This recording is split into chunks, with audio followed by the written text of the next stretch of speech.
गर्भस्थ शिशु का महादेव शिव जी के साथ संवाद। अपने मन को शांत बनाकर ही यह संवाद करें। आंखें बंद करके शरीर और मन को स्थिर करके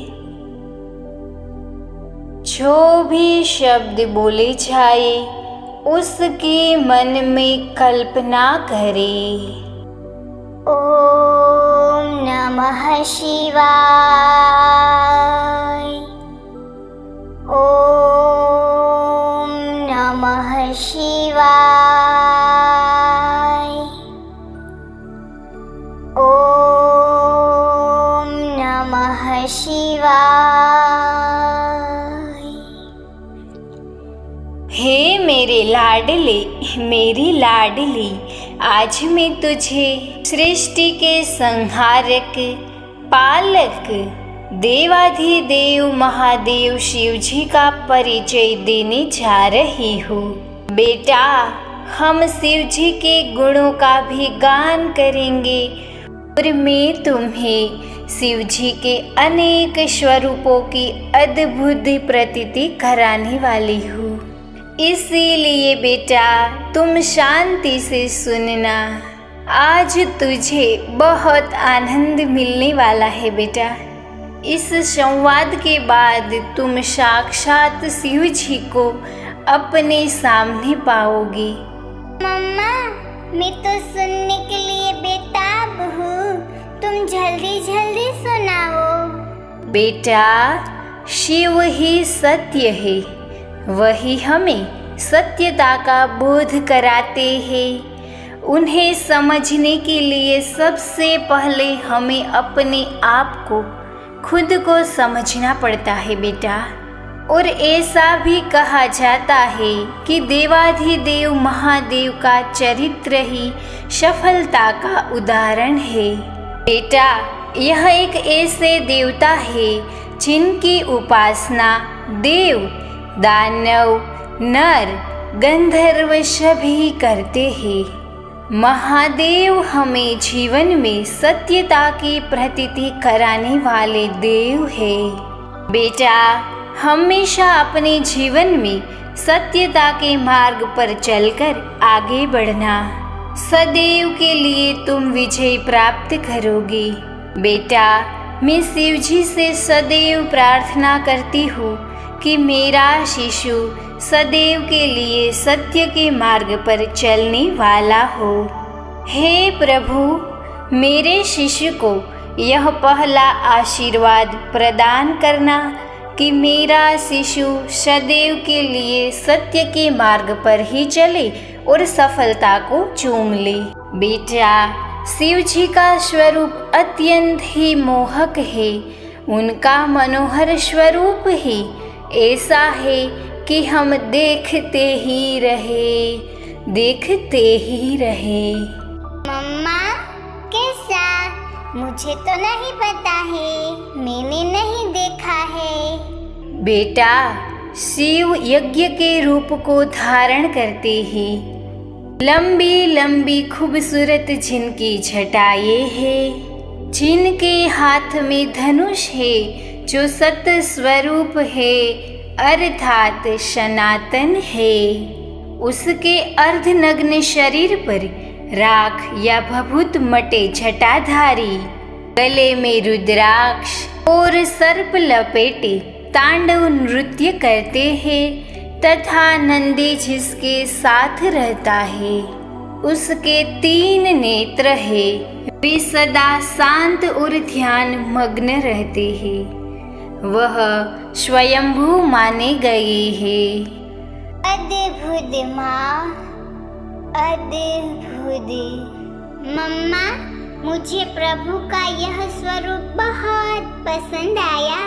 जल्दी जल्दी आपकी गोदी में आना चाहता हूँ, प्रभु को देखना चाहता हूँ।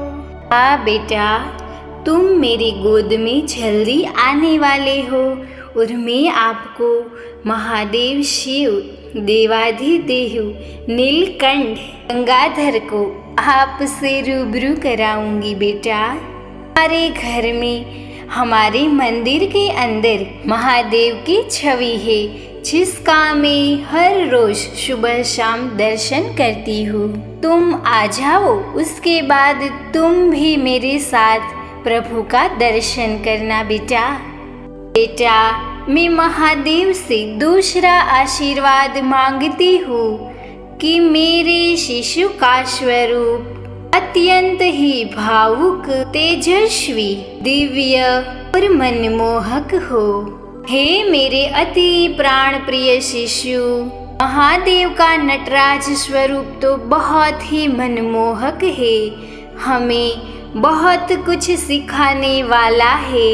मम्मा, बताओ मुझे जल्दी। बेटा, भगवान शिव का नटराज स्वरूप शिव की आनंदमयी अवस्था है। शिव का नटराज स्वरूप निर्माण और विनाश दोनों को दर्शाता है। हे मेरे लाडले, मेरी लाडली, पहला रूप क्रोध का है, जो विनाशकारी तांडव का है।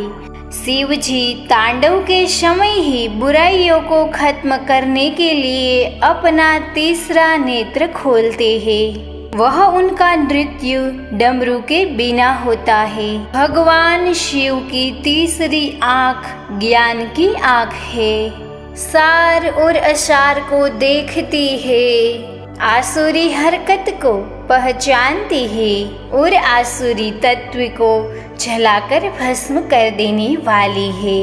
इसीलिए बेटा, तुम भी अच्छाइयों के रास्ते पर चलना और बुराइयों को पहचान कर उससे दूर ही रहना बेटा। हे प्रभु, मैं आपसे यह तीसरा आशीर्वाद मांगती हूँ कि मेरा शिशु अच्छाइयों के रास्ते पर चलने वाला बने। बेटा, नटराज का दूसरा रूप आनंददायक तांडव का है, लेकिन सभी लोग तांडव शब्द को भगवान शिव के क्रोध से जोड़कर ही देखते हैं, परंतु ऐसा बिल्कुल नहीं है। तांडव के दो रूप है, एक आनंद वाला और दूसरा क्रोध वाला। शिव के रौद्र तांडव को रुद्र कहा जाता है और आनंद तांडव को नटराज कहा जाता है। बेटा, जब शिव जी आनंद और प्रकृति प्रेमी की तरह तांडव करते हैं, तब उसका यह स्वरूप नटराज नाम से जाना जाता है। इसीलिए बेटा, तुम भी आनंदित होकर, आनंदमय होकर प्रकृति प्रेमी बनो और उसकी सेवा और जतन करो। अपने जीवन में तुम सदैव शिव के नटराज स्वरूप से जानकर सदैव अपने जीवन में आनंदित रहना। हे प्रभु, मैं आपसे यह चौथा आशीर्वाद मांगती हूँ कि मेरा शिशु हमेशा आनंद में रहने वाला बने, प्रकृति प्रेमी बने और उसकी सेवा और जतन करे। बेटा, मैंने तो अभी तुम्हें शिव के कुछ नाम ही बताए हैं। भगवान शिव के तो अनेकों नाम है। भगवान शिव का एक और नाम भोलेनाथ। हम उसको भोलेनाथ से भी जानते हैं, क्योंकि वो अपने भक्तों के बीच भेद नहीं करते हैं। वह बहुत ही भोले हैं, दयालु है, सभी को आशीर्वाद समान तरीके से प्रदान करते हैं। इसीलिए बेटा, आप भी जब इस दुनिया में आ जाओगे, तब सभी के साथ समान व्यवहार करना। वह तुमसे नीचा हो या ऊंचा, सभी के साथ समान ही बर्ताव करना। हे प्रभु, मैं आपसे यह पांचवा आशीर्वाद मांगती हूँ कि मेरा शिशु समानता का व्यवहार करने वाला बने, सभी में समानता रखकर सबके साथ अच्छी तरीके से पेश आए। हे मेरे अति प्राण प्रिय शिशु, हम शिव जी को नीलकंठ नाम से भी जानते हैं। नीलकंठ क्यों मम्मा? नीलकंठ नाम क्यों? क्योंकि बेटा शिव जी ने सागर से निकला जल संसार के हित के लिए, हमारे हित के लिए पी लिया था। भगवान शंकर ने हमारी रक्षा करने के लिए यह विष पिया था बेटा। विष पीने के कारण शिव जी का गला नीला हो गया था। तब पार्वती जी ने गला पकड़ लिया और विष को नीचे नहीं आने दिया था। इसके कारण शरीर का तापमान बढ़ने लगा। तब देवताओं ने शीतल जल डालकर वह शांत किया था। तब से बेटा शिव जी को जल चढ़ाया जाता है और तब से शिव जी को हम नीलकंठ नाम से भी जानते हैं। यह तो बहुत अद्भुत माँ। बेटा संसार में सिर्फ सुख और आनंद की अनुभूति सदैव के लिए नहीं रहती है। कभी कभी संसार के जहरीले दुख भी हमला कर देते हैं। इसलिए बेटा अब तुम भी नीलकंठ की तरह संसार के जहर को अपने गले तक ही रखना, ताकि उसकी चोट तुम्हारे हृदय तक ना पहुँचे। हे प्रभु, मैं आपसे यह छठा आशीर्वाद मांगती हूँ कि मेरा शिशु संसार के जहरीले दुखों का सामना कर सके। हे प्रभु, अपने जीवन में आने वाली नकारात्मक चीजों को अपने अंदर रखकर या इससे गुजरते हुए भी जीवन को सकारात्मक बनाए रखे। बस प्रभु, मेरी आपसे यह विनती है, स्वीकारना प्रभु, स्वीकारना।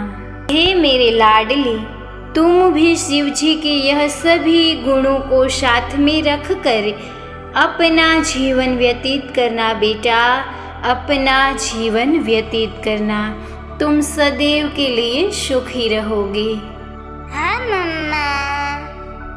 ओम नमः शिवाय। ओम नमः शिवाय। ओम नमः शिवाय। आपको यह संवाद करके कैसा लगा, मुझे कमेंट में ज़रूर बताइए। भगवान शिव की कई कथाएं मैंने अपलोड की हुई है। भगवान शिव की अष्टोत्तर शतनामावली भी है। मैं उसकी लिंक आपको डिस्क्रिप्शन में दे रही हूँ। इसको श्रावण मास के दौरान और आप जब भी प्रेग्नेंट होती है, जब भी आपको टाइम मिलता है, तब यह सुनते रहना। शिशु में उतरेंगे आध्यात्मिकता के गुण। धन्यवाद।